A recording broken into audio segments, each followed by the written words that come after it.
السلام علیکم لسنرز، آئیے ایم راحت کے اس سنسنی خیز پراسرار ناول پنت حویلی کی 5ویں قسط سنتے ہیں۔ دونوں ایک دوسرے سے محبت کرنے لگے، اتنی شدید محبت کہ جس کی مثال کم ہی ملتی ہے۔ سب کو پتہ چل گیا۔ بڑوں نے مل کر کوششیں شروع کر دیں کہ دونوں الگ ہو جائیں۔ سارے جتن کر لیے پر انہیں ایک دوسرے سے دور نہ کر سکے۔ آہستہ آہستہ دلوں میں نفرت بیٹھنے لگی۔ گجادھر تو اتنا برا آدمی نہیں تھا، لیکن اس کے دونوں بیٹوں نے کھل کر اعلان کر دیا کہ اگر ناصر عبداللہ باز نہ آئے اور انہوں نے سروجا سے ملنا نہ چھوڑا تو وہ انہیں مروا دیں گے۔ لوگوں نے انہیں سمجھایا۔ خود گجادھر نے سختی سے رام منوہر اور بانکے دھر سے کہا کہ وہ ایسی کوئی حرکتیں نہ کریں۔ باپ بیٹوں کے درمیان اتنا اختلاف ہوا کہ رام منوہر اور بانکے دھر نے یہ علاقہ ہی چھوڑ دیا اور دہلی جا کر آباد ہو گئے۔ گجادھر کو خبر ملی کہ وہ سازش کر رہے ہیں کہ علاقے میں فساد کرا کر ہاشم عبداللہ کے خاندان کو ختم کرا دیں، پر معلوم ہونے پر ٹھاکر گجادھر نے بیٹوں سے کہہ دیا کہ اگر ایسا ہوا تو وہ حویلی کو آگ لگا کر سروجا اور خود کو بھسم کر لیں گے۔ ادھر ناصر عبداللہ نے ایک بزرگ عالم قاضی عقیل اکبر کے ہاتھوں سروجا کو مسلمان کیا، اس کا نام سلطانہ رکھا اور پھر اسے نکاح کر لیا۔ یہ خبر پھیلی تو بڑے پیمانے پر فسادات کا خطرہ پیدا ہو گیا۔ ہر طرف ہلچل مچ گئی۔ ہندو انتہا پسندوں نے خوفناک تباہی کے منصوبے بنائے۔ کئی تعصب پسند تنظیموں نے دور دور تک نفرت کی آگ لگا دی۔ ناصر عبداللہ اور سروجا روپوش ہو گئے اور انہیں سرکاری طور پر تلاش کیا جانے لگا۔ کچھ کالے علوم کے ماہر سادھوؤں نے اپنے علم سے ان کا کھوج نکالنے کی کوشش کی۔ وہاں چھاپا مار کر سلطانہ کو قبضے میں لے لیا گیا۔ سلطانہ نے بیان دیا کہ اس نے سب کچھ اپنی مرضی سے کیا ہے، لیکن یہ کوئی معمولی بات نہیں تھی۔ حکومت اس مسئلے کو کنٹرول نہیں کر پا رہی تھی۔ خوب آگ پھیل گئی تھی۔ کئی مسلم تنظیموں نے وارننگ دی تھی کہ اگر ناصر عبداللہ کو کوئی نقصان پہنچا تو وہ اس کے بال بال کا بدلہ لیں گے۔ ادھر دھرم رکشا تنظیموں نے تیاریاں شروع کر دیں۔ ناصر عبداللہ کے خاندان کے ایک گھر کو نشان زد کر دیا گیا اور وارننگ دی گئی کہ اسے خاکستر کر دیا جائے گا۔ غرض ہر طرف ہاہاکار مچ گئی۔ تب ناصر عبداللہ کا پورا خاندان ہاشم عبداللہ کے پاس جمع ہو گیا۔ لوگ بگڑنے لگے کہ اس کے بیٹے نے سارے خاندان کی زندگی خطرے میں ڈال دی ہے۔ ادھر دھرم رکشا تنظیموں نے مطالبہ کیا کہ ناصر عبداللہ کو اس کے حوالے کر دیا جائے، وہ اسے خود مزہ چکھا دیں گے۔ ناصر عبداللہ نے ماں باپ سے کہا کہ وہ روپوش ہو جاتا ہے، دوبارہ کبھی ان کے پاس نہیں آئے گا، لیکن سب جانتے تھے کہ یہ آگ اس طرح ٹھنڈی نہیں ہوگی۔ ہاشم عبداللہ زہر خرید لائے اور انہوں نے قسم کھائی کہ اگر ناصر عبداللہ نے ان کے ساتھ پاکستان کا رخ نہ کیا تو وہ زہر کھا کر خودکشی کر لیں گے۔ ان کا عزم پختہ تھا، جس کا ناصر کو اندازہ ہو گیا۔ چنانچہ اس نے ہتھیار ڈال دیے اور جج فضل حق نے بڑے خفیہ طریقے سے انہیں پاکستان بھجوا دیا۔ سلطانہ اس وقت کہاں تھی؟ میں نے پوچھا۔ وہ باپ کے قبضے میں بھی نہیں تھی۔ اسے حکومتی سرپرستی میں دھرم رکشا تنظیم نے محصور کر لیا تھا۔ جب اس بات کی پوری طرح تصدیق ہو گئی کہ وہ سب پاکستان چلے گئے ہیں تو سروجا کو گجادھر کے حوالے کر دیا گیا۔ سروجا یعنی سلطانہ کی کیا کیفیت تھی؟ اس نے سارے اسلامی اصول اپنا لیے اور ان کی پیروی کرنے لگی۔ ہندو برادری نے بیچارے ٹھاکر گجادھر کا بائیکاٹ کر دیا اور وہ اپنی حویلی میں محصور ہو گیا۔ اس کے دونوں بیٹے پہلے ہی حویلی چھوڑ کر دہلی جا کر آباد ہو چکے تھے، بس ٹھاکر گجادھر اس حویلی میں رہنے لگا۔ بند حویلی کے حالات کسی کو معلوم نہیں تھے، لیکن ایک دن پتہ چلا کہ سلطانہ کا انتقال ہو گیا ہے۔ وہ نہ جانے کب سے بھوکی پیاسی زندگی گزار رہی تھی۔ ٹھاکر گجادھر بھی اس کے ساتھ فاقے کر رہا تھا۔ سروجا کے کریا کرم کی تیاریاں کی گئیں۔ ہندو دھرم کے مطابق اس کی ارتھی تیار کی گئی، پھر اسے تیار کر کے چتا پر لٹا دیا گیا، لیکن چتا جل کر راکھ ہو گئی۔ منو لکڑیاں کوئلہ ہو گئیں، پر سلطانہ کے سر کا ایک بال تک نہیں جھلسا۔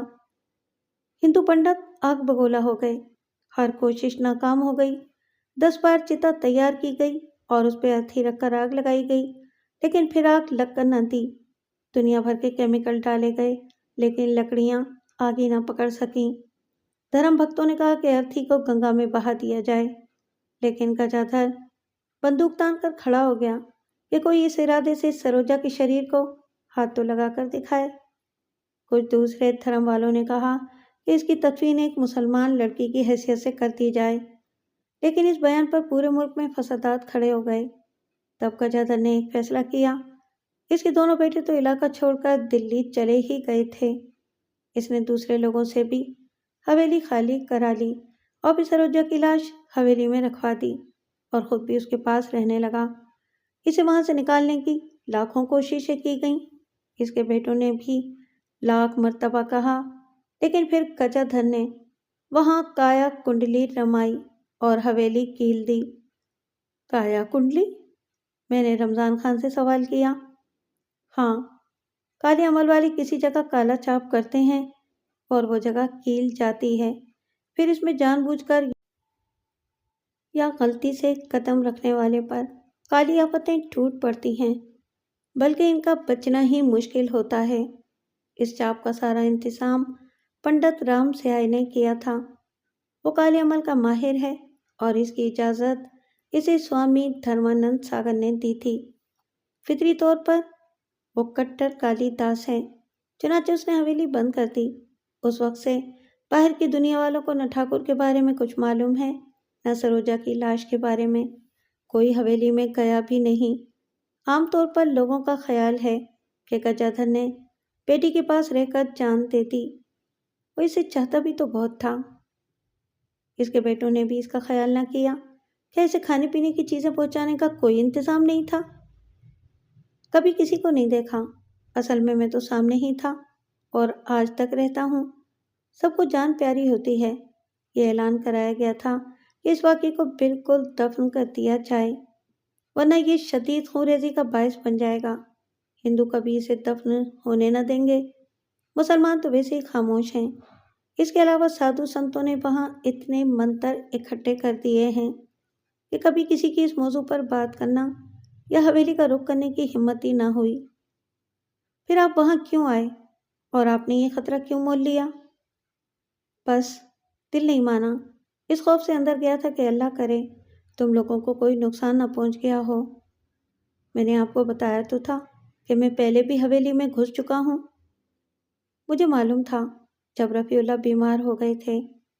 ہاں، اس وقت میں نے وہاں چھپر کھٹ پر اس لڑکی، اب میں اسے فخر سے سلطانہ کہوں گا، سلطانہ کی لاش دیکھی تھی۔ پیاری سی شکل کی ایک معصوم سی لڑکی جسے لاش کہا ہی نہیں جا سکتا۔ اس سے کچھ فاصلے پر ایک کرسی پر ایک انسانی ڈھانچہ بیٹھا ہوا تھا۔ یقیناً وہ گجادھر کا ڈھانچہ ہوگا جس نے اپنی بیٹی کے پیار میں وہاں بیٹھ کر جان دے دی۔ رمضان خان نے کوئی تبصرہ نہیں کیا، لیکن ان کے بتائے ہوئے واقعات بڑے متاثر کن اور سنسنی خیز تھے۔ ہاشم عبداللہ اور ناصر عبداللہ نے یہ کھیل کھیلا تھا۔ کون قصوروار تھا؟ یہ الگ بات تھی، لیکن پیپل کا درخت، اس کے پاس نظر آنے والی چتا اور روتی ہوئی لڑکی، اس کی کہانی معلوم ہو گئی تھی۔ سنسنی خیز بات یہ تھی کہ یہ کہانی لوگوں کے ذہن میں فریز کر دی گئی تھی۔ اسے سب جانتے تھے، لیکن زبان پر کوئی نہیں لاتا تھا۔ کالی جادو کے ماہرین نے اعلیٰ پیمانے پر اسے ذہنوں سے محو کرنے کی کوشش کی تھی اور اسے زبان پر لانے والے کو بدترین سزا سے گزرنا ہوتا تھا۔ لیکن اب رمضان خان کا کیا ہوگا؟ اس نے تو پوری کہانی مجھے سنا دی تھی۔ اس طرح مجھے پتہ چل گیا تھا کہ سلطانہ کی روح میرے سامنے کیوں آئی تھی، میرا اس سے رشتہ جو تھا۔ آپ ٹھیک ہیں رمضان خان؟ میں سمجھا نہیں۔ میرا مطلب ہے کہ یہ سب مجھے بتا کر آپ کو کسی طرح کا خوف تو محسوس نہیں ہوا؟ دل کی بات بتا رہا ہوں اور قسم کھا کر بتا رہا ہوں کہ مجھے اندر سے اس قدر خوشی ہو رہی ہے کہ بیان سے باہر ہے۔ میں نے حق گوئی کی ہے، میں نے ایک سچائی بتائی ہے۔ میں نے یہ بتایا ہے کہ ایک مسلمان دوشیزہ کو آگ نہیں جلا سکتی۔ چھوٹے مالک، کیونکہ یہ معاملہ آپ کے والد سے تعلق رکھتا ہے تو یہ سعادت ہے میرے لیے کہ میں نے اس کی تفصیل آپ کو بتائی۔ میں سمجھتا ہوں کہ اللہ نے یہ توفیق مجھے دی ہے تو مجھے کوئی تردد نہیں ہے، میں مطمئن ہوں۔ لیکن میرے دل میں کچھ اور خیالات جاگ رہے ہیں۔ کیا چھوٹے مالک؟ میرے ہاتھ آتے ہی پہلی ہی رات سلطانہ نے میرے سامنے آ کر اپنی مظلومیت کی کہانی سنائی۔ وہ مجھے ٹھنڈی چتا کے پاس بیٹھی روتی نظر آئی۔ میرے خیال میں یہ اس کی فریاد تھی۔ اس نے مجھے کچھ بتانے کی کوشش کی تھی۔ اس کے بعد بھی وہ میرے سامنے آئی۔ شاید وہ مجھ سے مدد چاہتی ہے۔ کیسی مدد؟ رمضان خان نے پوچھا۔ یہ اسی سے پوچھوں گا۔ کیا مطلب؟ رمضان خان نے چونک کر کہا۔ آپ میرے بزرگ ہیں، میں آپ کے حکم کی تعمیل کرتے ہوئے وہاں سے نکل آیا، لیکن اب میں واپس حویلی میں جاؤں گا۔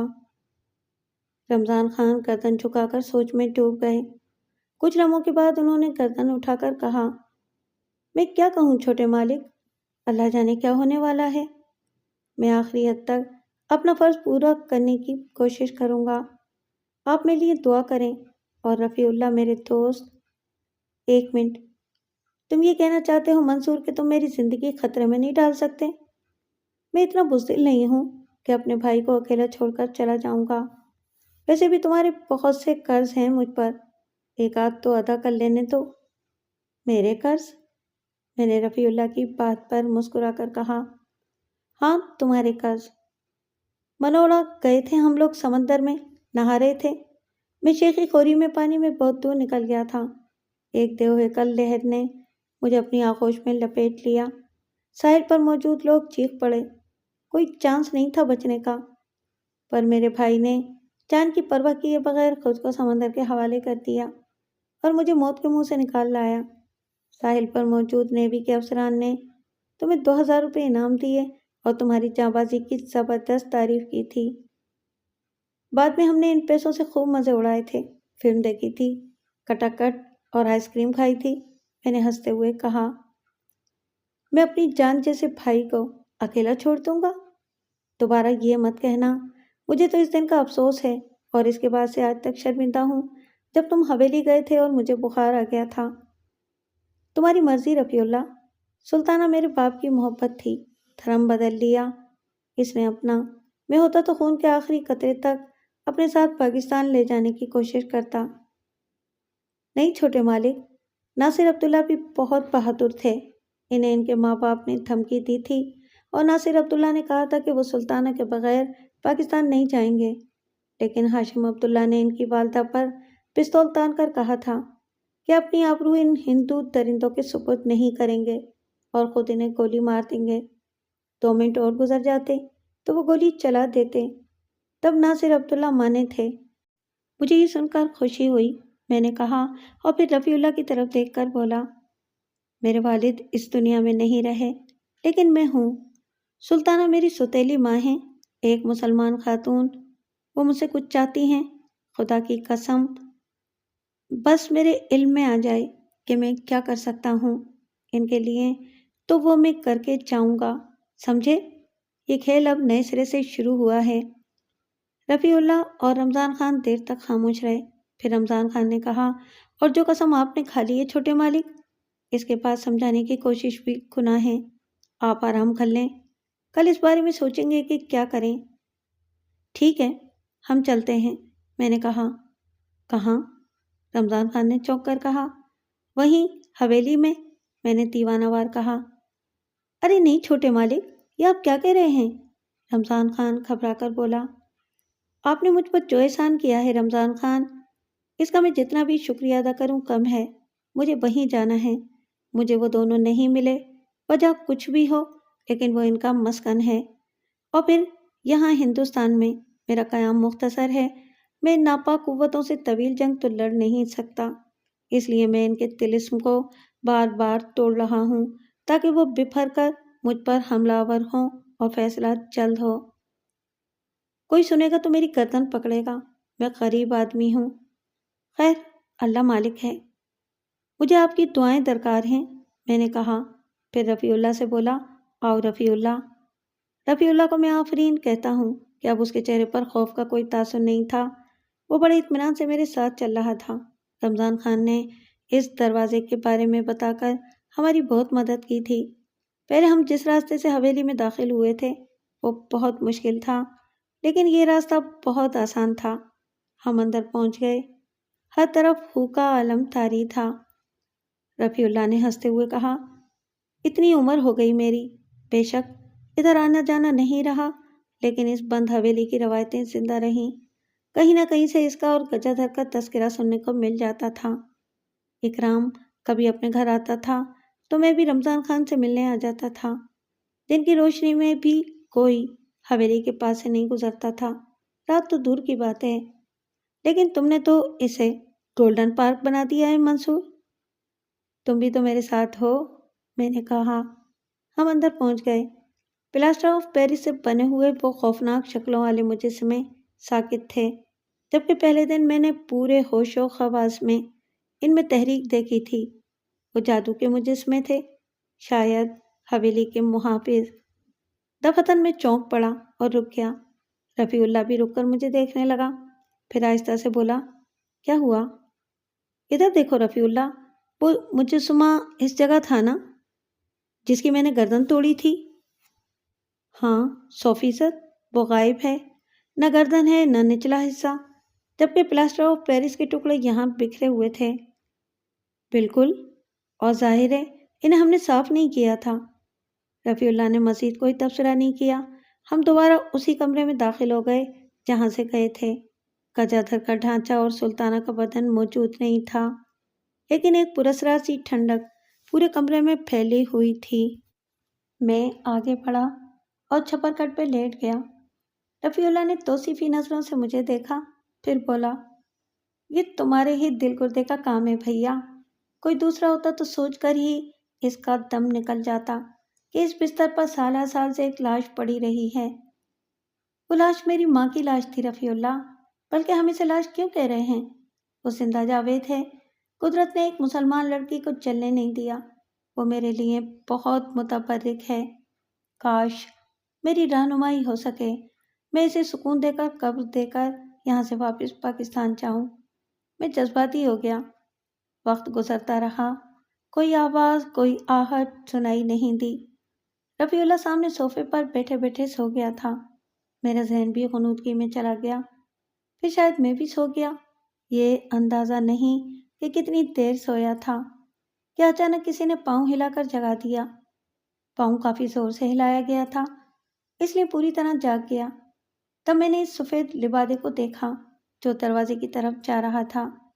میری آنکھیں پوری طرح کھل گئیں۔ میں نے کچھ بولنے کی کوشش کی، لیکن حلق سے آواز نہیں نکلی۔ البتہ میں برق رفتاری سے اٹھ کر بیٹھ گیا۔ لبادہ پوش نے دروازے کے پاس رک کر گردن گھمائی اور میں نے اس کا چہرہ دیکھا۔ وہ سلطانہ تھی۔ بس ایک جھلک دیکھی تھی اس کی کہ وہ باہر نکل گئی۔ میں خشک ہونٹوں پر زبان پھیرنے لگا۔ رفیع اللہ دنیا سے بے خبر گہری نیند سو رہا تھا۔ دفتن باہر سے کچھ دھینگا مشتی کی آوازیں سنائی تھیں اور میں بے اختیار بستر سے نیچے کود گیا، پھر ننگے پاؤں ہی دروازے کی طرف بھاگا اور دروازے سے باہر نکل آیا۔ سامنے وسیع کوریڈور پھیلا ہوا تھا۔ کوریڈور کے آخری سرے پر سفید لبادہ پوش سلطانہ دوسری طرف گھوم رہی تھی۔ میں نے ایک بار پھر ہاتھ اٹھا کر حلق سے آواز نکالنے کی کوشش کی۔ میں اسے رکنے کے لیے کہنا چاہتا تھا، لیکن آواز نہ نکلی۔ میں نے اس طرف دوڑ لگا دی اور برق رفتاری سے کوریڈور عبور کر لیا۔ پھر میں اس طرف گھوما تھا جدھر سلطانہ گئی تھی کہ اچانک میرے قدم رک گئے۔ مجھ سے صرف 10 قدم کے فاصلے پر ایک بھیانک ڈھانچہ کھڑا تھا۔ اس کا سارا بدن سوکھی ہڈیوں کی شکل میں نمایاں تھا، بس آنکھیں انگاروں کی طرح دہک رہی تھیں۔ بلا شبہ یہ آنکھیں کبوتر کے انڈے کے برابر تھیں۔ ان میں شعلے رقصاں تھے۔ اس کی انگلیاں 6 انچ لمبی سوکھی ہڈیوں کی طرح تھیں اور ان کے ناخن آگے کو مڑے ہوئے تھے۔ وہ مجھے گھور رہا تھا۔ میں نے اس راہداری کے دوسرے سرے پر دیکھا، لیکن اب سلطانہ وہاں نہیں تھی۔ ڈھانچے کے منہ سے کچھ منمناہٹیں نکل رہی تھیں۔ وہ کچھ کہہ رہا تھا جو میری سمجھ میں نہیں آ رہا تھا۔ البتہ اس دہشتناک صورتحال کے باوجود میرے حواس بحال تھے اور میں ہر طرح کے مقابلے کے لیے تیار تھا۔ میں نے ذہن پر زور دے کر یہ اندازہ لگا لیا کہ یہ وہی ڈھانچہ ہے جو غازی آباد جاتے ہوئے ٹرین میں ملا تھا، اور اس کے بعد اس رات جمنا کے پاس جب رابعہ کی شکل میں کسی چڑیل نے مجھے جمنا میں دھکا دے کر قتل کرنے کی کوشش کی تھی، گویا اس وقت بھی اسے میرے قتل کی ہی ذمہ داری سونپی گئی تھی۔ میرا اندازہ بالکل ٹھیک تھا۔ اس نے ایک لمبی چھری نکال لی اور پینترے بدلنے لگا۔ میں ابھی اس کے بار کے لیے تیار بھی ہو گیا۔ وہ اپنی بھیانک آنکھیں مجھ پر گاڑے پینترے بدل رہا تھا کہ اچانک ایک اس قدر خوفناک چنگھاڑ ابھری کہ در و دیوار کانپ اٹھے۔ اس کے ساتھ ایک دیو ہیکل چمگاڈر نے اس طاقت سے اس پر جھپٹا مارا تھا کہ چھری اس کے ہاتھ سے نکل گئی اور وہ دیوار سے ٹکرایا۔ چھری اس کے ہاتھ سے نیچے گری تو نہ جانے کیسے مجھے عقل آ گئی۔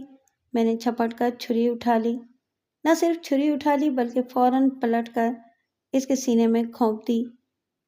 میں نے اچھی طرح محسوس کیا تھا کہ چھری سوکھی ہوئی ہڈیوں میں نہیں بلکہ باقاعدہ نرم گوشت میں اتری تھی اور ڈھانچہ بری طرح لڑکھڑایا تھا۔ میں نے چھری کھینچی اور دوبارہ اس پر حملہ آور ہوا، لیکن اس نے فوراً ہی پلٹ کر بھاگنا شروع کر دیا۔ اسی وقت مجھے اپنے پیچھے سے بھی دوڑنے کی آوازیں آئیں اور میں چھری سنبھال کر پلٹا تاکہ پیچھے سے حملہ آور ہو تو اسے سنبھال لوں، لیکن وہ رفیع اللہ تھا جو حیران و پریشان دوڑتا چلا آ رہا تھا۔ بمشکل تمام اس کے منہ سے آواز نکلی، تم ٹھیک تو ہو منصور؟ بالکل ٹھیک، میں نے مسکرا کر کہا۔ ارے یہ چھری، اس سے تو خون ٹپک رہا ہے۔ اس نے زمین کی طرف اشارہ کیا، وہاں بھی خون پڑا ہوا تھا۔ میں نے ایک بدروح قتل کی ہے، آؤ چلیں۔ میں نے واپسی کے لیے قدم اٹھائے ہی تھے کہ حویلی میں آگ بھڑک اٹھی۔ یہ آگ اسی کمرے میں بھڑکی تھی جہاں میں اور رفیع اللہ سوئے ہوئے تھے۔ یہ آگ تھی یا قیامت؟ لمحوں کے اندر آس پاس کے لکڑی کے دروازے اور کھڑکیوں نے شعلے اگلنا شروع کر دیے تھے، پھر پوری حویلی سے شعلے ابلنے لگے۔ بھاگو رفیع اللہ، جلدی، میں نے کہا اور چھری وہیں پھینک کر ہم نے اس خفیہ دروازے کی طرف چھلانگ لگا دی۔ خدا کا شکر ہے کہ آگ اس حصے تک پہنچی نہیں تھی، چنانچہ ہم باہر نکل آئے۔ پھر دور سے ہم نے دیکھا رمضان خان، اس کی دونوں بیٹیاں اور بیوی حویلی سے باہر کھڑے پریشان نظروں سے گجادھر کی حویلی کی طرف دیکھ رہے تھے جو مشعل بنی ہوئی تھی۔ ہمیں دیکھ کر انہوں نے سکون کی سانس لی اور ہمارے ساتھ اندر داخل ہو گئے۔ تم لوگ ٹھیک ہو نا؟ رمضان خان نے کہا۔ جی بالکل، آؤ اندر چلو، حویلی تو بری طرح سے جل رہی ہے۔ آپ کے خیال میں یہ آگ کتنی دور تک دیکھی جا رہی ہوگی؟ یہاں قریب سے قریب بستی بھی کئی کوس دور ہے، انہوں نے بتایا۔ اس آگ کی وجہ سے سب لوگ آس پاس سے بھاگ گئے۔ تم مشرقی حصے میں چلے جاؤ تو تمہیں بہت سے ٹوٹے پھوٹے گھر نظر آ جائیں گے۔ پہلے لوگ یہاں رہتے تھے، لیکن بعد میں حویلی کے اعصابی واقعات کی وجہ سے بھاگ گئے۔ مگر آج تو کہانی ہی ختم ہو گئی۔ جیسی آگ لگی ہے، اس سے اندازہ ہوتا ہے کہ دیواریں تک راکھ ہو جائیں گی۔ صدیوں پرانی تاریخ آج ختم ہو جائے گی۔ چلو اندر آرام کرو، بعد میں ہمیں بتانا کہ ایسی آگ کیسے لگی۔ ہمیں جانا ہوگا۔ ارے کہاں؟ آپ کہاں جائیں گے؟ ہاتھرس کوتوالی جا کر حویلی میں آگ لگنے کی خبر دینی ہوگی، یہ ہماری ڈیوٹی ہے۔ سرکار نے مہربانی سے ہمیں یہاں رہنے کی اجازت دی ہے۔ عمارت تو اب سرکار کے قبضے میں جا چکی ہے۔ اوہ، مگر آپ کیسے جائیں گے؟ کوئی ٹانگا، کوئی لاری مل جائے گی، ایسے ہی جاتے ہیں، واپسی میں ٹانگے والے مل جاتے ہیں۔ میں اور رفیع اللہ اندر گئے۔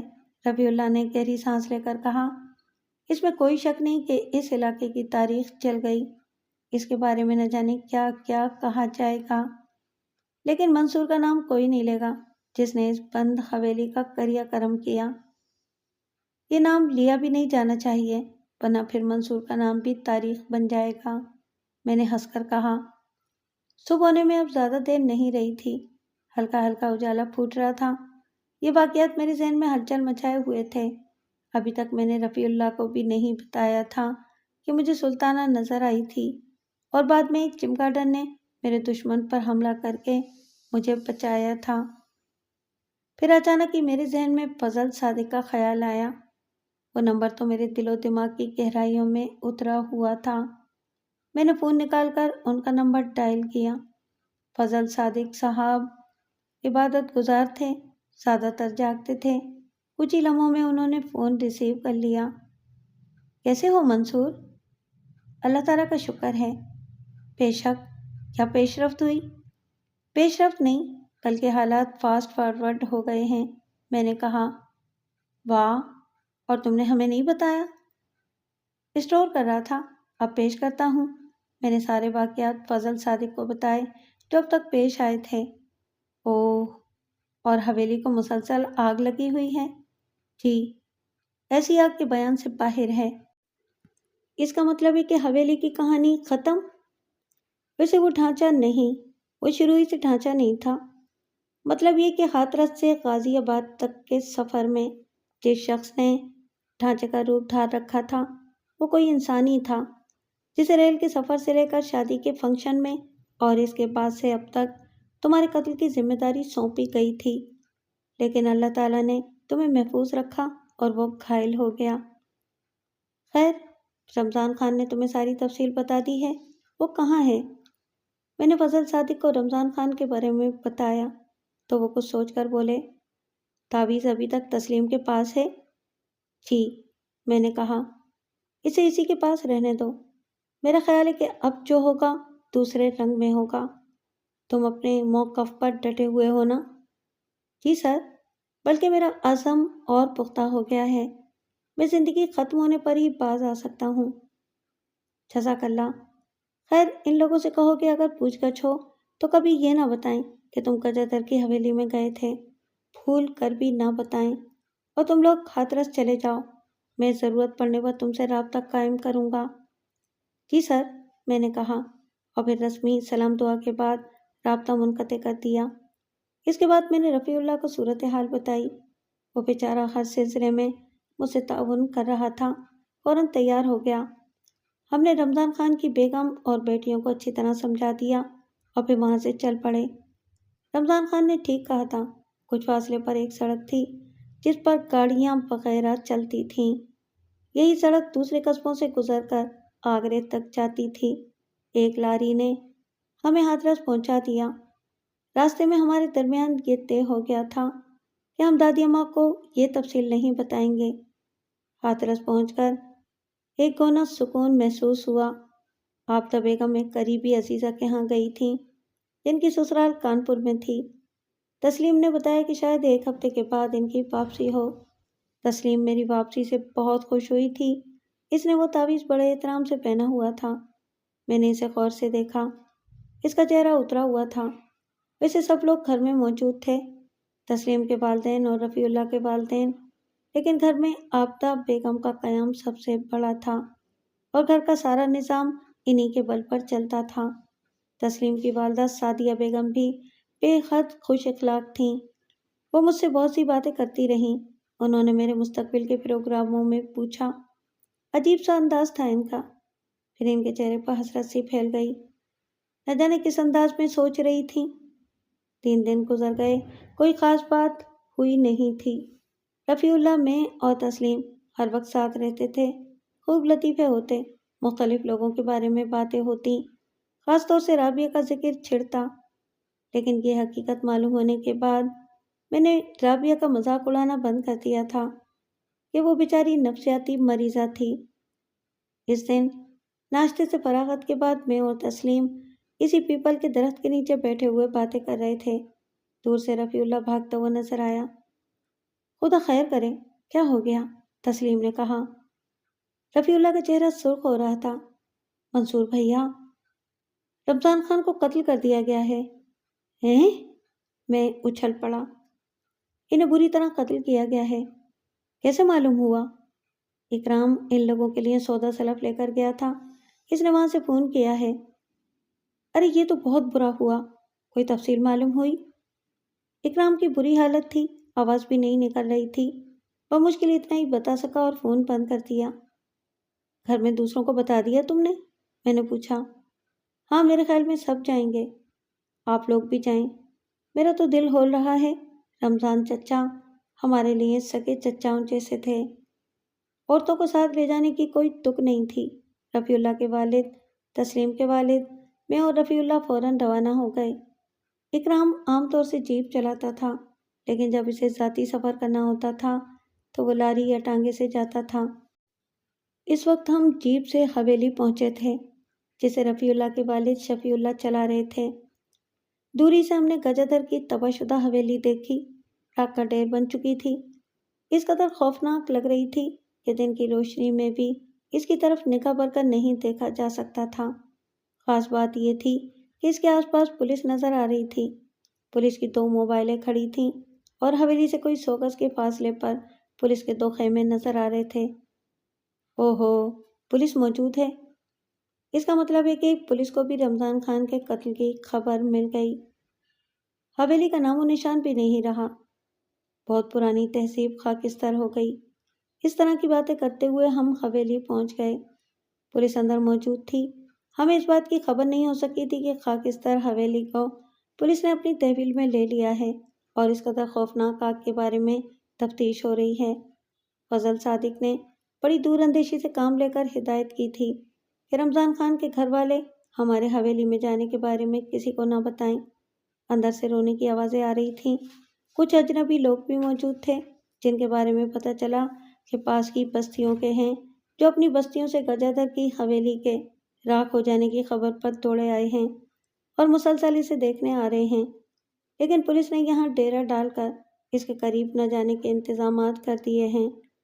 اسی طرح وہاں پہلے سے موجود پولیس کو رمضان خان کے قتل کی خبر ہو گئی تھی اور اس وقت ایک پولیس انسپکٹر وہاں موجود تھا۔ اس نے اکرام خان کو گھیرا ہوا تھا اور اسے بیان لینے پر مصر تھا۔ انسپکٹر نے ہم لوگوں کو بہت غور سے دیکھا اور شفیع اللہ صاحب، جو کچھ عرصے قبل سیشن کورٹ میں پیشکار رہ چکے تھے، اس سے اپنا تعارف کرانے لگے۔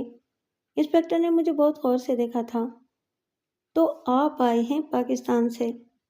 جی، میں نے کہا۔ خیر، آپ کا بیان میں بعد میں لوں گا۔ ہاں بھائی، تم اپنا بیان دو، انسپکٹر نے کہا۔ آپ کیسی باتیں کر رہے ہیں انسپکٹر صاحب؟ اس کے باپ کی لاش اندر پڑی ہے، اس کے حواس بحال نہیں ہیں اور آپ اسے بیان لینے کی بات کر رہے ہیں، شفیع اللہ نے سخت لہجے میں کہا۔ ٹھیک ہے، بعد میں آپ لوگوں کے بیان لیے جائیں گے۔ معاملہ چھوٹا موٹا نہیں ہے، اس قتل کے پیچھے ایک بھیانک کہانی چھپی ہوئی ہے۔ انسپکٹر کا انداز دھمکی دینے والا تھا۔ اس کے جانے کے بعد ہم اندر گئے۔ رمضان خان کی بیوی خشی کے عالم میں تھی۔ بیٹیاں زاروں قطار رو رہی تھیں۔ اکرام کا چہرہ پیلا پڑا ہوا تھا۔ رمضان خان کی لاش ایک چارپائی پر رکھی ہوئی تھی اور اس پر چادر ڈال دی گئی تھی، لیکن چادر خون آلود تھی۔ رفیع اللہ نے چادر ہٹائی تو مجھے چکر آ گیا۔ ان کی گردن جسم سے الگ تھی، صرف گدی کا پچھلا حصہ کٹنے سے رہ گیا تھا۔ چہرہ بے حد ہیبت ناک ہو رہا تھا۔ آنکھوں کی پتلیاں پھیلی ہوئی تھیں اور ان میں بے پناہ خوف بھرا ہوا تھا۔ اف میرے خدا، میں جانتا تھا کہ ان کے ساتھ کیا ہوا ہے۔ رمضان خان کی موت کا ذمہ دار میں تھا۔ انہیں بے دردی سے قتل کر کے انہوں نے اس بات کی تصدیق کی تھی کہ اس داستان کو کبھی نہ دہرایا جائے۔ رمضان خان کے مظلوم خاندان پر مصیبت ٹوٹ پڑی تھی۔ بیوی اور بیٹیاں حسرت و یاس کی تصویر بنی ہوئی تھیں۔ آس پاس کی آبادیوں میں جہاں جہاں یہ خبر پہنچی، وہاں سے لوگ خاکستر حویلی دیکھنے اور رمضان خان کی موت کی تعزیت کے لیے آنے لگے۔ پھر ایمبولینس آ گئی۔ لاش پوسٹ مارٹم کے لیے لے جانا تھا۔ تسلیم کے والد نعیم احمد نے شفیع اللہ سے کہا، بھائی شفیع اللہ، آپ ہاتھرس چلے جائیے، تجہیز و تکفین کے انتظامات کیجیے، بچوں کے لیے کھانے پینے کے انتظامات بھی کریں اور اماں کو اطلاع کر دیں۔ نہیں، اماں کو ابھی اطلاع نہ کرنا، انہیں ایک ہفتہ سکون سے گزار لینے دو، شفیع اللہ نے کہا۔ ان کا موڈ کسی حد تک خراب محسوس ہو رہا تھا۔ وہ چلے گئے۔ لاش بھی جا چکی تھی۔ ہم لوگوں نے فیصلہ کیا تھا کہ ہم ابھی یہیں حویلی میں ہی رہیں گے جب تک دوسرے مناسب انتظامات نہیں ہو جاتے۔ پولیس انسپکٹر نے 3 بار حویلی کا چکر لگایا۔ اصل میں اس کی ڈیوٹی خاکستر حویلی پر تھی۔ شاید اسے میرے بارے میں کچھ بھڑکایا گیا تھا، کیونکہ وہ جب بھی آیا اس نے مجھ سے ٹیڑھے اور تیکھے سوالات کیے۔ میرے خلاف قانونی طور پر شاید کوئی بات نہیں کی گئی تھی، ورنہ میں کوئی اور قدم اٹھاتا۔ دوسری بات یہ ہوئی تھی کہ رفیع اللہ کے والد شفیع اللہ واپس نہیں آئے تھے، بلکہ انہوں نے کہلوا دیا تھا کہ ان کی طبیعت خراب ہو گئی ہے۔ البتہ انہوں نے ضرورت کے سارے انتظامات کروا دیے تھے۔ اکرام خان بری طرح نڈھال تھا۔ ہم نے اسے مکمل ریسٹ دے دیا تھا، لیکن پڑوس کی آبادیوں کے کئی بزرگ اور نوجوان آ گئے تھے جنہوں نے ضروری کام سنبھال لیے تھے اور بہت دل سے سارے کام کر رہے تھے۔ رات کو 2 بجے ان کی میت ملی، 3 بجے ان کی تدفین کر دی گئی اور ہم سب حویلی واپس آ گئے۔ غرض یہ بہت افسوسناک سانحہ تھا۔ ان لوگوں کے عقائد کچھ بھی ہوں، لیکن میری سوچیں مختلف تھیں۔ کچھ لوگوں کا خیال تھا کہ رمضان خان کو گندی آتماؤں نے قتل کیا تھا، لیکن میری دانست میں یہ شدید انتقامی جذبہ تھا جو خاص طور سے حویلی کے خاکستر ہونے کی وجہ سے پیدا ہوا۔ بے شک اس میں بہت سی الجھنیں تھیں، لیکن تھا یہی سب کچھ۔ دوسرے دن اس وقت مجھے حیرت کا احساس ہوا جب ایک کار حویلی کے سامنے آ کر رکی اور اس سے چند خواتین نیچے اتریں۔ سب سے پہلے آبدہ بیگم، پھر سعیدہ مومانی، اس کے بعد تسلیم۔ تسلیم کو دیکھ کر دل کو خوشگوار سا احساس ہوا تھا۔ ٹھیک ہو منصور بیٹے؟ آبدہ بیگم نے پوچھا۔ جی نانی جان، میں نے کہا اور وہ آگے بڑھ گئی تھیں۔ سعدیہ نے بھی ان کے ساتھ ہی قدم آگے بڑھا دیے تھے، لیکن تسلیم پوری جرات مندی سے میرے پاس رک گئی تھی۔ آپ واقعی ٹھیک ہیں؟ اس نے پوچھا۔ ہاں تسلیم، تم بتاؤ، سب خیریت ہے؟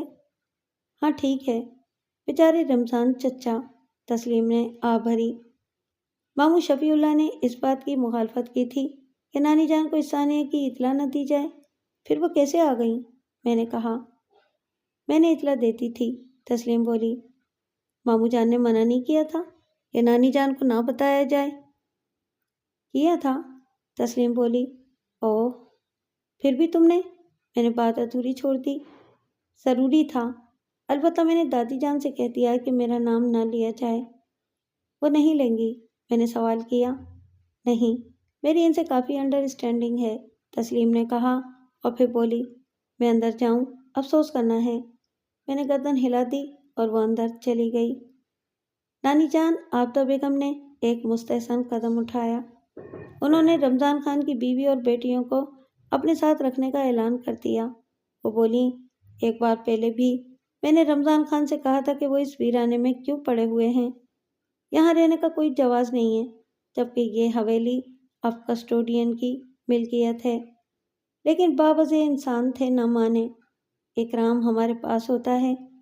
اللہ کے فضل سے ہاتھرس میں ہمارا گھر اتنا چھوٹا نہیں ہے کہ یہ خاندان ہمارے ساتھ نہ رہ سکے۔ میں ان لوگوں کو ساتھ لے کر جاؤں گی۔ دل خوش ہو گیا تھا۔ میں نے نانی جان کے ہاتھ چوم لیے، لیکن یہ احساس اب بھی کم نہیں ہوا کہ وہ کچھ کھچی کھچی سی ہیں۔ مجھے اس کا دکھ ہوا تھا۔ نانی جان نے ہدایت کی کہ رفیع اللہ تسلیم کو لے کر ہاتھرس چلا جائے۔ وہ 1 آدھ دن میں رمضان خان کے بچوں کے ساتھ آ جائیں گی۔ انہوں نے خود ہی کہا، تم بھی چلے جاؤ منصور، میں بس کل یا زیادہ سے زیادہ پرسوں تک آ جاؤں گی، ابھی ان لوگوں کو چھوڑ کر نہیں آنا چاہتی۔ تسلیم کے ساتھ ہی واپس جانے کا تصور بہت دلکش تھا۔ اکرام سے ابھی گاڑی نہیں چلوائی جا رہی تھی، اسے حویلی میں چھوڑ دیا گیا تھا۔ گاڑی رفیع اللہ چلا رہا تھا۔ ہم ہاتھرس پہنچ گئے، لیکن یہاں کافی تکلیف دہ حالات کا سامنا کرنا پڑا۔ رفیع اللہ پر برس پڑے۔ گھر یاد آ گیا تمہیں؟ سرکشی کی ایک حد ہوتی ہے۔ کیا تم نے اپنی مصروفیات کے لیے کسی سے اجازت لی ہے؟ جو منمانی تم کر رہے ہو وہ ٹھیک ہے؟ ابو، میں منصور کی وجہ سے، رفیع اللہ نے دبی زبان سے کہا۔ منصور کی وجہ سے ایک انسان زندگی سے ہاتھ دھو بیٹھا۔ معاف کرنا منصور، آداب میزبانی ہوتے ہیں تو کچھ آداب مہمانی بھی ہوتے ہیں۔ تم ہم سے ملنے آئے، ہم نے تمہیں خوش آمدید کہا، تمہیں منع کیا گیا کہ گڑے مردے نہ اکھاڑو۔ اب بیچارے رمضان خان کی قربانی کے بعد یہ کہنے میں عار نہیں ہے کہ تمہارے والد صاحب ایک بہت بڑی مصیبت کا درخت لگا کر چلے گئے اور ہم لوگوں کے لیے خوف چھوڑ گئے، اور اب تم یہاں پنگ پونگ کھیل رہے ہو۔ یہ میری پیشین گوئی ہے کہ رمضان خان کے بعد رفیع اللہ کی باری ہے۔ یہ کہہ کر ماموں تیز تیز قدموں سے اپنے کمرے کی طرف چلے گئے۔ رفیع اللہ کا چہرہ غصے سے آگ ہو رہا تھا۔ تسلیم سناٹے میں کھڑی تھی، میں بھی خاموش تھا۔ پھر میں نے 2 قدم آگے بڑھائے اور رفیع اللہ کے کندھے پر ہاتھ رکھ کر بولا، وہ ٹھیک کہہ رہے ہیں۔ نہیں ٹھیک کہہ رہے۔ مجھے ذلیل مت کرو منصور۔ انہیں ان الفاظ کی جو قیمت ادا کرنی پڑے گی انہوں نے خواب میں بھی نہیں سوچا ہوگا۔ پلیز رفیع بھائی، دادی اماں کے آنے کے بعد ہم رد عمل ظاہر کریں گے۔ تسلیم کا لہجہ بھی کافی بگڑا ہوا تھا۔ میں اپنے کمرے میں آ گیا، لیکن میری کیفیت عجیب تھی۔ پہلے بھی یہاں سے چلا گیا تھا اور میں نے گجادر کی حویلی میں قیام کا فیصلہ کیا تھا۔ بے شک میں اپنی ضد پر ڈٹا تھا، لیکن اصولی طور پر رفیع اللہ کو میرے ساتھ نہیں ہونا چاہیے تھا۔ رمضان خان کی دردناک موت کے بعد رفیع اللہ کے والد کا ناراض ہونا بالکل ٹھیک تھا۔ بہت دیر تک میں اپنے بستر پر لیٹا، چھت کو گھورتا رہا۔ پھر دروازے پر دستک ہوئی اور تسلیم ایک بڑی سی ٹرے لیے اندر آ گئی۔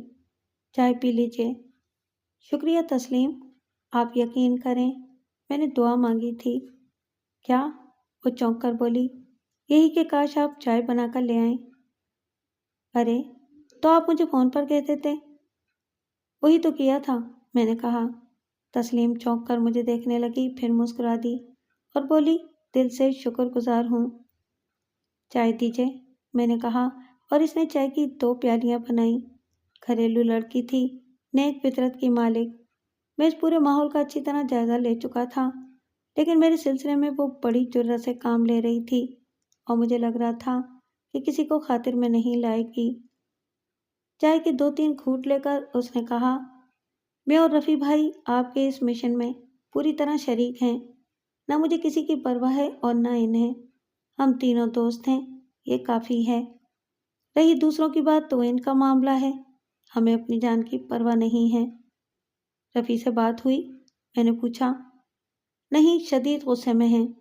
میں نے جانتی ہوں وہ خود سر اور سرکش نہیں ہیں، لیکن میرے خیال میں وہ آپ کے سلسلے میں کوئی کمپرومائز نہیں کریں گے۔ اور تم؟ میں نے مسکرا کر کہا۔ میرا ثبوت یہ چائے ہے، وہ مسکرا کر بولی۔ میں سنجیدہ ہو کر بولا، موضوع سے تھوڑا ہٹ کر کچھ باتیں کرنا چاہتا ہوں تسلیم۔ جی، وہ بولی۔ کوئی نہیں جانتا کہ آنے والے لمحے میں کیا ہوگا، یہ وقت دوبارہ ملے یا نہ ملے۔ کراچی سے یہ سوچ کر نہیں چلا تھا کہ یہاں آ کر عشق کروں گا، لیکن میں تمہیں چاہنے لگا ہوں۔ میں نے تنہائی میں خود سے بہت سوالات کیے ہیں، لیکن میرے تمام سوالات تشنا ہیں۔ ایک کا جواب بھی میرے پاس نہیں ہے۔ تم میری مدد کرو گی؟ ہاں، اس نے کہا۔ میں اچھل پڑا، مجھے اس ٹھوس لہجے کی توقع نہیں تھی۔ میں نے کہا، کیا میرے لیے تمہارے دل میں کوئی جگہ ہے؟ ہاں، وہ پھر اسی انداز میں بولی، کیا ہم یکجا ہو سکتے ہیں؟ میں جانتی ہوں میں اس سلسلے میں کچھ نہیں کر سکتی۔ میں نے اپنے دل کی بات آپ کو بتا دی ہے، بس میں انجام سے ناواقف ہوں۔ اس کی آواز بند ہو گئی۔ اب تک جس بہادری سے بول رہی تھی وہ ایک دم آنسوؤں میں ڈوب گئی۔ مگر میں اس کہانی کا انجام المناک نہیں ہونے دوں گا، مجھ پر یقین رکھنا، میں نے کہا۔ وہ گردن جھکائے خاموش بیٹھی رہی، پھر اچانک آنسو صاف کیے اور میری طرف دیکھ کر مسکرا دی۔ جاؤں؟ کافی دیر ہو گئی ہے۔ ہاں، لیکن میں نے جو کہا ہے اس پر یقین رکھنا۔ اچھا۔ اس نے چائے کے برتن سمیٹے اور باہر نکل گئی۔ مجھ پر جیسے ایک دم کوئی بوجھ سا آ پڑا، دماغ چکرا کر رہ گیا۔ اتنی بڑی ذمہ داری لے لی تھی میں نے، ایک دم۔ کیا کروں گا میں؟ کیسے تسلیم کو اپنی زندگی میں شامل کر سکوں گا؟ گھر کا ماحول بوجھل تھا۔ رمضان خان کی موت پر سب سوگوار تھے اور شفیع اللہ کا موڈ بھی خراب تھا۔ وہ اپنے کمرے سے باہر نہیں نکلے تھے، ان کی بیگم بھی ان کے ساتھ تھیں۔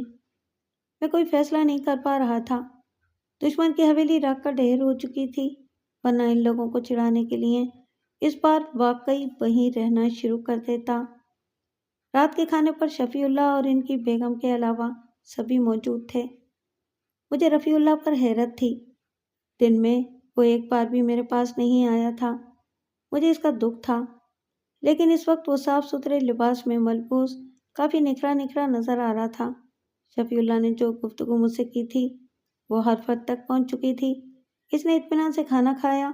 کھانے سے فراغت کے بعد میں نے کہا، میں آپ کا تھوڑا سا وقت لینا چاہتا ہوں۔ سب چونک کر میری طرف متوجہ ہو گئے۔ میں نے کہا، رفیع اللہ سے اصل میں میری دوستی ہے، اور سچ یہ ہے کہ اس کے حوصلہ دلانے پر میں یہاں آیا تھا۔ اسی بنیاد پر یہ میرے ساتھ تھا۔ آپ سب جانتے ہیں کہ دوسرے عوامل کے بارے میں مجھے کچھ نہیں معلوم تھا، بس ایک حیران کن تجسس تھا جس کے تحت یہ بھاگ دوڑ شروع ہو گئی، اور بالکل غیر متوقع طور پر یہ کہانی مجھ سے منسلک نکل آئی۔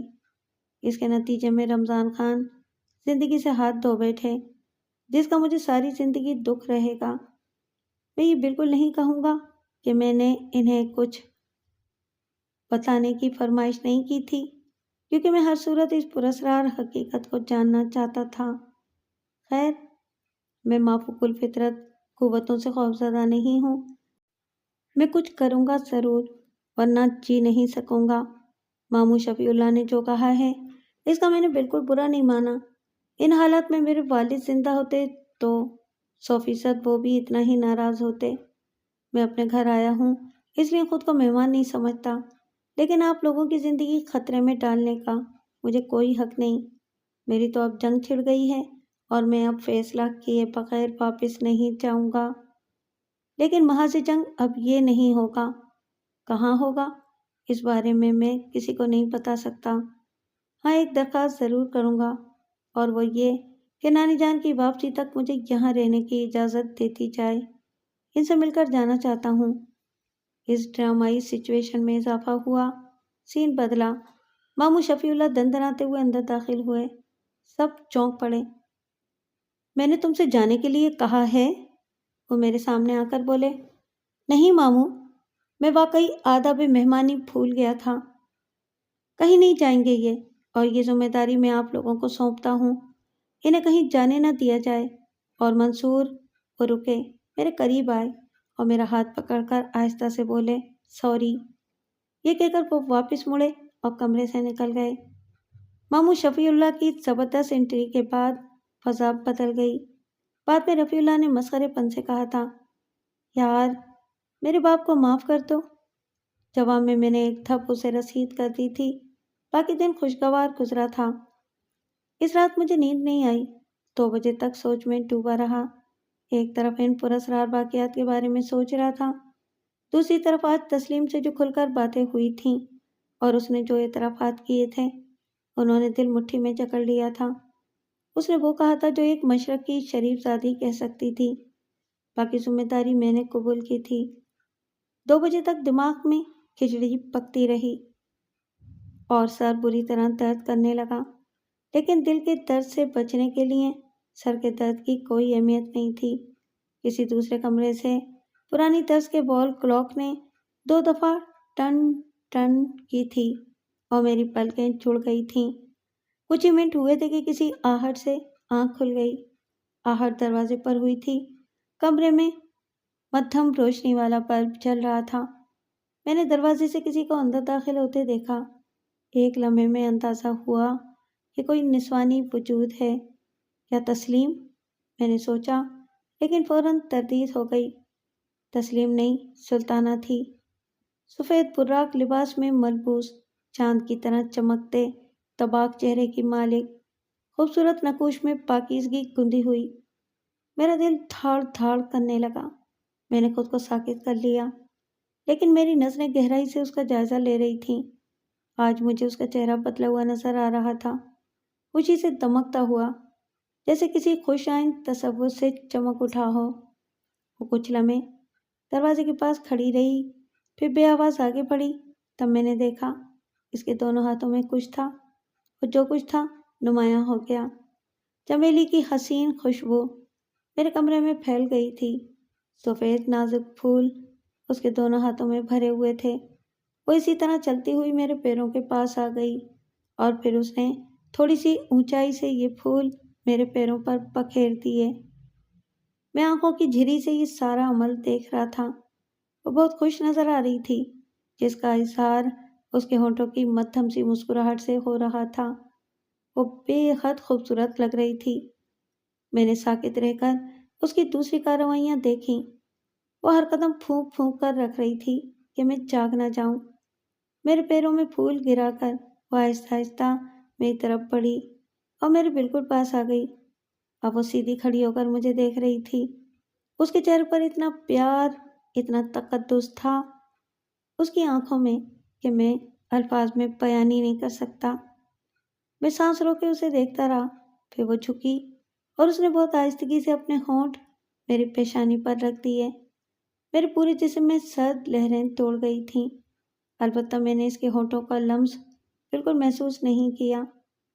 پھر وہ سیدھی ہوئی تو میں نے پھرتی سے ہاتھ بڑھا کر اس کی کلائی پکڑنے کی کوشش کی، لیکن میرا ہاتھ اس کے ہاتھ سے گزر گیا۔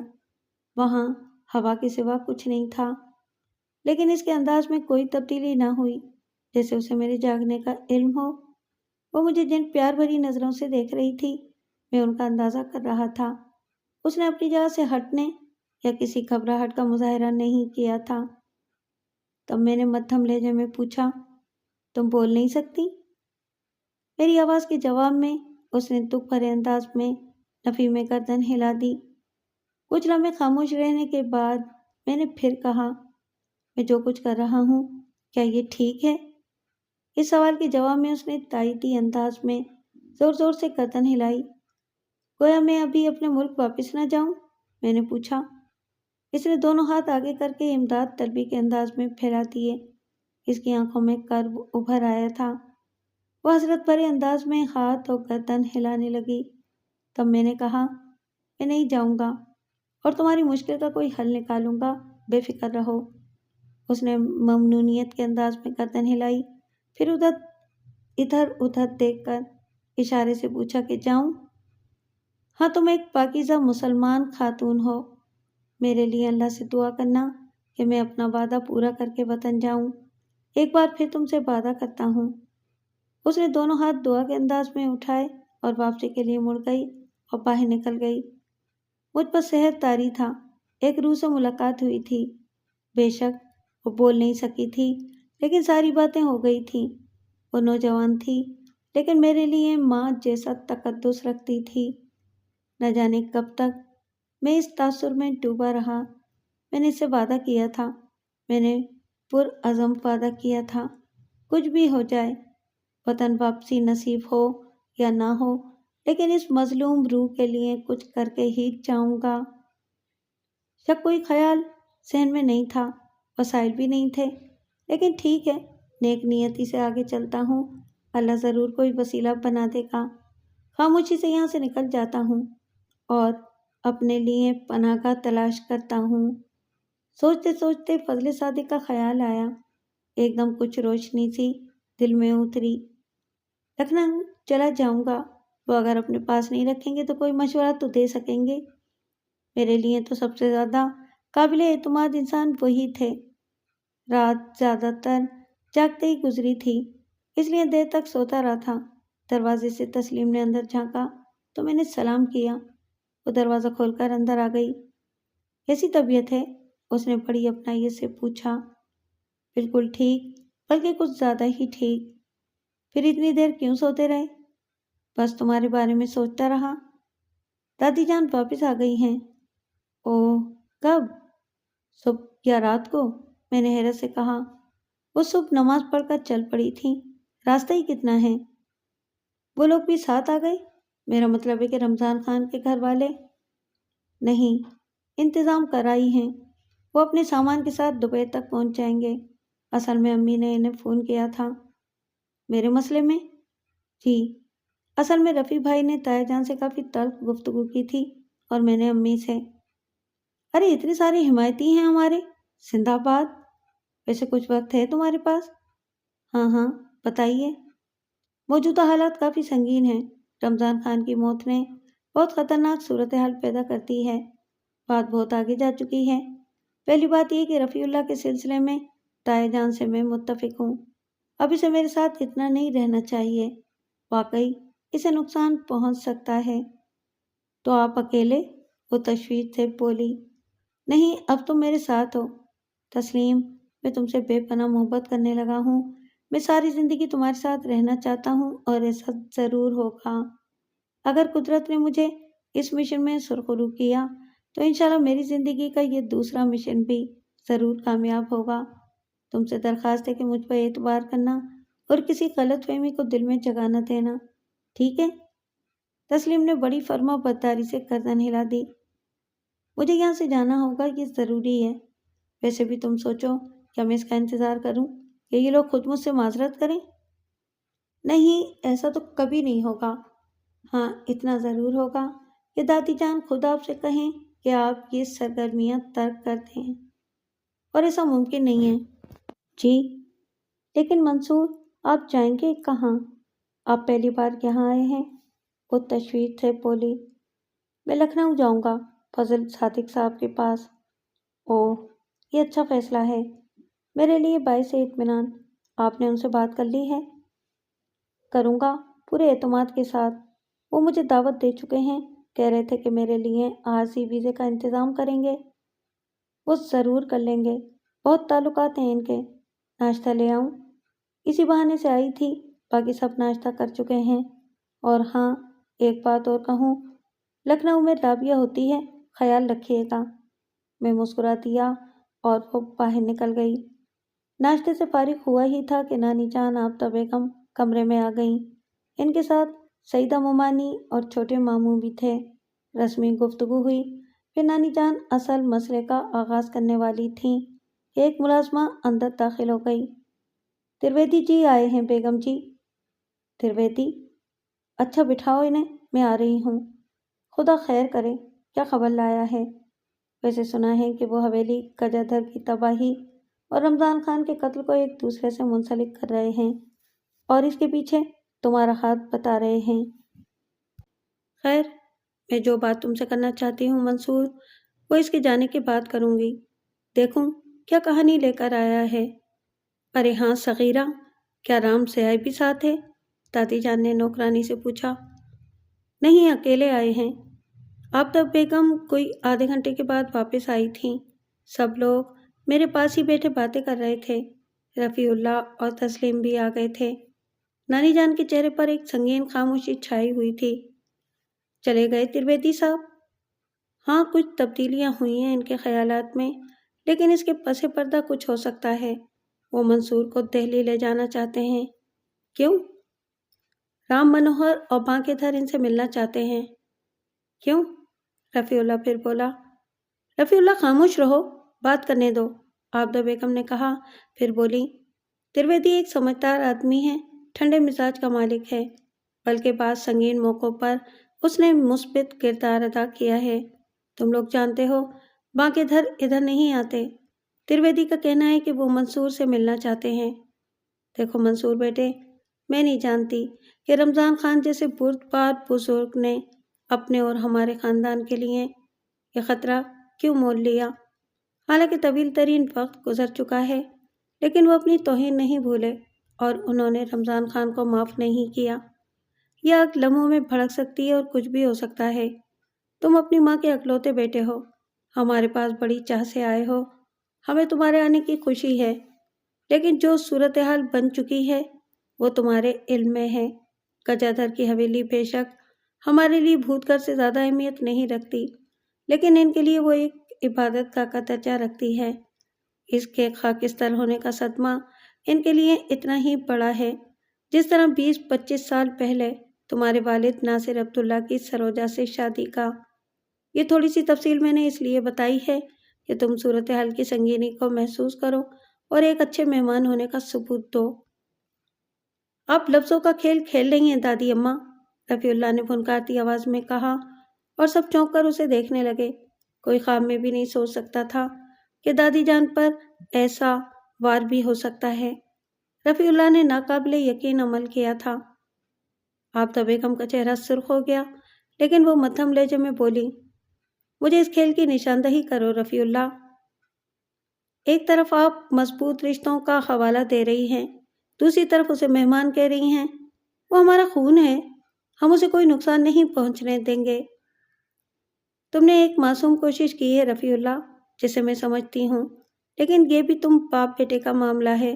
آفتہ بیگم کے الفاظ کسی کی سمجھ میں نہیں آ سکے تو وہ زہریلی مسکراہٹ سے بولی، آپ لوگوں میں سے کوئی نہیں سمجھا ہوگا، میں بتاتی ہوں۔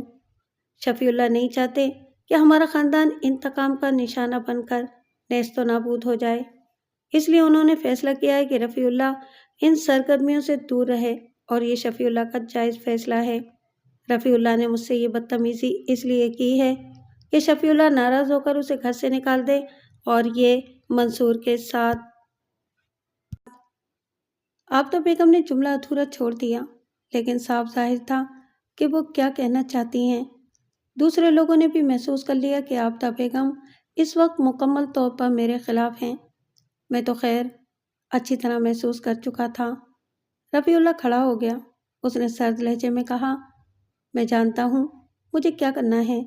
یہ کہہ کر وہ باہر نکل گیا۔ آفتاب بیگم کچھ لمحے دروازے کی طرف دیکھتی رہیں، پھر بولی، میں نے ترویدی سے کہہ دیا ہے کہ میں اسے فون پر اطلاع دے دوں گی۔ اس نے مجھے یقین دہانی کرائی ہے کہ وہ منصور کی حفاظت کی ذمہ داری قبول کرتا ہے۔ اب تمہیں فیصلہ کر کے مجھے بتانا ہے کہ میں اسے کیا جواب دوں۔ میں ہنس پڑا۔ میں نے کہا، بڑی سادہ اور عام سی بات ہے نانی جان، مجھے جانا ہوگا۔ یہ بھی ہو سکتا ہے کہ میں ترویدی کے ساتھ جانے کے بجائے اس ملک کی وسعتوں میں چھپ جاؤں اور غور کروں کہ مجھے کیا کرنا ہے۔ تم ایسا کر سکتے ہو۔ اس مشکل میں ہم صرف تمہاری زندگی کے لیے دعا ہی کر سکتے ہیں۔ البتہ ہمارا خاندان جہاں جہاں بھی آباد ہے بلیک لسٹ ہو جائے گا۔ تمہاری تلاش میں ہمارے گھروں میں چھاپے پڑیں گے اور میڈیا پر خوب ہماری شہرت ہو جائے گی۔ اوہ، اب تو ضمانت قبل از گرفتاری کی گنجائش بھی نہیں رہی۔ میں نے بدستور خوشگوار موڈ میں کہا، ٹھیک ہے نانی جان، میں ترویدی کے ساتھ چلا جاؤں گا۔ میں منصور کے ساتھ جاؤں گا، تسلیم کے والد نے کہا۔ نہیں سر، یہ میرے ملک کی توہین ہوگی۔ جب کوئی ہمیں دشمن کی نگاہ سے دیکھتا ہے تو پھر ہمیں اس کی آنکھوں میں آنکھیں ڈالنی ہی پڑتی ہیں۔ میری آواز اور میرے الفاظ میں کوئی ایسی بات تھی کہ سب ساکت رہ گئے۔ پھر تسلیم کے والد اپنی جگہ سے اٹھے اور میرے پاس آ کر انہوں نے میری پیشانی چوم لی۔ تمہارا کوئی بال بھی بکا نہیں کر سکتا۔ بہت دیر کی مہرباں آتے آتے، مجھے انتظار تھا تمہاری کال کا۔ ہاں، پوری تفصیل بتاؤ۔ فضل صادق کا لہجہ بے حد خوشگوار تھا۔ مجھے بہت خوشی ہوئی، میں نے کہا، آپ کا لہجہ اور آپ کے الفاظ موسم خزاں میں باد صبا کے ایک ٹھنڈے جھونکے کی مانند ہیں۔ یار، خدا کے لیے شاعری مت کرنے بیٹھ جانا، تفصیل بتاؤ تفصیل۔ تو پھر میں نے پیش آنے والے تمام واقعات منوان دہرا دیے۔ ویری گڈ، اس کا مطلب ہے کہ دشمن ہلا ہے۔ ٹھیک ہے، چلے جاؤ، وہ دونوں دہلی میں رہتے ہیں۔ خدا کی قسم، مجھے بڑا حوصلہ ہوا ہے۔ فکر مت کرو، میں تمہارے قریب ہی ہوتا ہوں، آرام سے جاؤ۔ بس اپنے ہاتھوں سے کسی کو زخمی یا قتل مت کرنا، چاہے کتنی ہی کوشش کی جائے، وہ یہ حربہ استعمال کر سکتے ہیں، یعنی تم سے کوئی ایسا کام کرا دیں جو تمہیں قانون کی گرفت میں لا سکے۔ جی سر، میں نے کہا، میں اس کا پورا خیال رکھوں گا۔ آرام سے جاؤ اور جو لمحے گزرے ہیں انہیں نظر انداز کرو۔ سب لوگ اچھے ہیں، بس پریشان ہو گئے ہیں۔ مجھے اندازہ ہے۔ تعویذ کہاں ہے؟ فضل صادق نے کہا، وہ سر، وہ ٹھیک ہے، اسے اسی کے پاس رہنے دو، اسے اس کی زیادہ ضرورت ہے۔ جانتے ہو کیوں؟ نہیں، تم ان کی ضرورت بن چکے ہو۔ اب وہ تمہیں جسمانی نقصان تو کوئی نہیں پہنچائیں گے، اور پھر اب سلطانہ بھی شیر ہو گئی ہے، وہ اب ان سادھوؤں اور جادوگروں سے نہیں ڈر رہی، وہ بھی تمہارے آس پاس رہے گی۔ میں دعوے سے تو نہیں کہہ سکتا کہ بند حویلی میں آگ اسی نے لگائی تھی، لیکن اس کا امکان ضرور ہے۔ کیوں؟ وہ تو اس کے باپ کی حویلی تھی، بلکہ گجادر نے تو اس کے ساتھ حویلی میں بھوکا پیاسا رہ کر جان دی تھی۔ بس ہوتا ہے، حویلی کی آگ جادوگروں کا سحر توڑنے کے لیے ہو سکتی ہے۔ میں نے بھی تمہیں بتایا ہے، اور اب تمہیں بھی پتہ چل گیا ہوگا کہ یہ مسئلہ ہندوؤں کے لیے بڑا سنگین ہے۔ ایک ہندو لڑکی مسلمان ہو گئی، چتا کی آگ اس پر حرام ہو گئی، یہ ان کے دھرم پر بہت بڑا تعزیانہ تھا۔ چنانچہ بہت سی قوتیں دھرم رکشا کے لیے اکٹھی ہو گئی ہیں۔ وقت ٹل گیا، انہوں نے خاموشی اختیار کر لی، لیکن تم نے آ کر ہلچل مچا دی، اور اب وہ پھر سے مشکل کا شکار ہو گئے ہیں۔ خیر، میں کہہ رہا تھا کہ وہ تمہیں کوئی نقصان پہنچانے کے بجائے کسی ایسے کی تکلیف دیں گے جس سے تمہیں اذیت ہو۔ تعویذ تسلیم کے پاس رہنے دو، باقی پر نگاہ رکھیں گے۔ تم ترویدی کے ساتھ دہلی چلے جاؤ، رفیع اللہ کو سمجھا دینا۔ فضل صادق کے انداز سے پتہ چلتا تھا کہ وہ میرے ساتھ پیش آنے والے واقعات سے ناواقف نہیں تھے۔ ایک دو الفاظ بھی انہوں نے کہے تھے جن سے میرے اس خیال کی تصدیق ہوئی تھی، یعنی یہ کہ باقی کا خیال رکھیں گے۔ اس طرح انہیں شاید تسلیم کے بارے میں بھی معلوم ہو کہ وہ مجھ سے قریب ہے۔ اگر معلوم ہے تو بہت اچھی بات ہے۔ تسلیم بڑی ہمت سے کام لے رہی تھی، جانتی تھی کہ اس وقت میں سب کی آنکھوں کے نشانے پر ہوں، لیکن میرے کمرے میں آ گئی۔ باہر بڑا سسپینس ہے، سب جاننا چاہتے ہیں کہ آپ نے کیا فیصلہ کیا۔ ارے مجھے کیا فیصلہ کرنا، نانی جان کا فیصلہ میرا فیصلہ ہے۔ تسلیم نے عجیب سی نظروں سے مجھے دیکھا، پھر بولی، اللہ آپ کو اپنی پناہ میں رکھے منصور، میں آپ کے لیے دعا مانگوں گی، اور جس طرح سلطانہ اپنی محبت میں ثابت قدم رہ کر ایک تاریخ مرتب کر گئی ہے، اسی طرح میرا کردار بھی شہرت پائے۔ یہ کہہ کر وہ کمرے سے باہر نکل گئی۔ میرا منہ کھلا کا کھلا رہ گیا۔ کیا کہہ گئی تسلیم؟ میں شاعر اور ادیب نہیں تھا کہ ان الفاظ کی تشریح کر سکتا، لیکن انسان ضرور تھا اور صاحب دل بھی تھا۔ کبھی الفاظ کا وزن دنیا کے ہر بوجھ سے بھاری ہوتا ہے۔ اس نے کہا تھا کہ میں دعا مانگوں گی کہ سلطانہ کی طرح اپنی محبت میں ثابت قدم رہ کر ایسی ہی تاریخ رقم کروں۔ تسلیم، میں شاید یہاں ہی اس لیے آیا تھا کہ اس دنیا کو محبتوں کی کچھ اور کہانیاں دوں۔ دو آنسو بہاتی آنکھوں سے وعدہ کر چکا ہوں کہ اس کے ایمان کی حفاظت کرتے ہوئے اسے وہ مقام دوں جس کی وہ طلبگار ہے۔ اس کی بھرپور کوشش کروں گا۔ اگر یہ کام نہ ہوتا تسلیم، تو سب سے پہلے خود کو زندگی بھر کے لیے تم سے منسلک کر لیتا، اور میری ساری جد و جہد اسی کے لیے ہوتی۔ اب میری زندگی کے دو ہی مقصد ہیں۔ نانی جان نے ترویدی کو بتا دیا کہ میں اس کے ساتھ دہلی جانے کو تیار ہوں۔ رفیع اللہ نے چھپ کر مجھ سے ملاقات کی اور بولا، مجبوری ہے منصور بھیا، یہ لوگ میرا اور تمہارا رشتہ نہیں سمجھ رہے، اس لیے انہیں دھوکہ دینا پڑے گا۔ ترویدی اپنی جیپ سے تمہیں لے جائے گا۔ میں نے انتظام کر لیا ہے کہ تمہارا پیچھا کروں گا، ایک آواز پر تمہارے پاس ہوں گا، فکر نہ کرنا۔ ان لوگوں کی وجہ سے نہیں کہہ رہا رفیع اللہ، میں مصلحتاً دہلی جانے کے لیے تیار ہوا ہوں، ورنہ کس کی مجال تھی کہ مجھے لے جاتا۔ دیکھوں تو صحیح اب کون سی کہانی جنم لیتی ہے۔ گجادر کے بیٹے اور بہن کے بھائی کون سا تیر مارتے ہیں۔ پہلے میں سینہ تان کر ان کے سامنے آیا تھا، اور دیکھ لو انہیں اپنی قدیم تاریخی حویلی جلانی پڑی۔ یہ میری پہلی کامیابی تھی۔ اب دوسری کامیابی یہ ہوگی کہ وہ خود ہی اپنی بہن کی لاش کی تدفین کی اجازت دے دیں۔ ہیں؟ رفیع اللہ نے چونک کر کہا، اور اگر وہ کہتے ہیں کہ وہ اپنی بہن کی آتما کی شانتی چاہتے ہیں، تو پھر دوسرے لوگوں کی مداخلت کی کیا گنجائش رہ جائے گی؟ کیا ایسا ہو سکتا ہے؟ رفیع اللہ کا پرجوش لہجہ ڈھیلا پڑنے لگا۔ وہی تو کرنے جا رہا ہوں، کوشش کروں گا، لیکن مجھے تنہا جانے دو۔ میں چاہتا ہوں کہ وہ یہ نہ سمجھیں کہ یہ ہماری سوچی سمجھی کارروائی ہے۔ میں انہیں یہی پٹی پڑھاؤں گا کہ میں نے یہ خفیہ حل نکالا ہے جس کا کسی کو علم ہے اور نہ ہوگا۔ رفیع اللہ کے ہونٹ سکڑ گئے، پھر اس نے کہا، گویا میرا جانا مناسب نہیں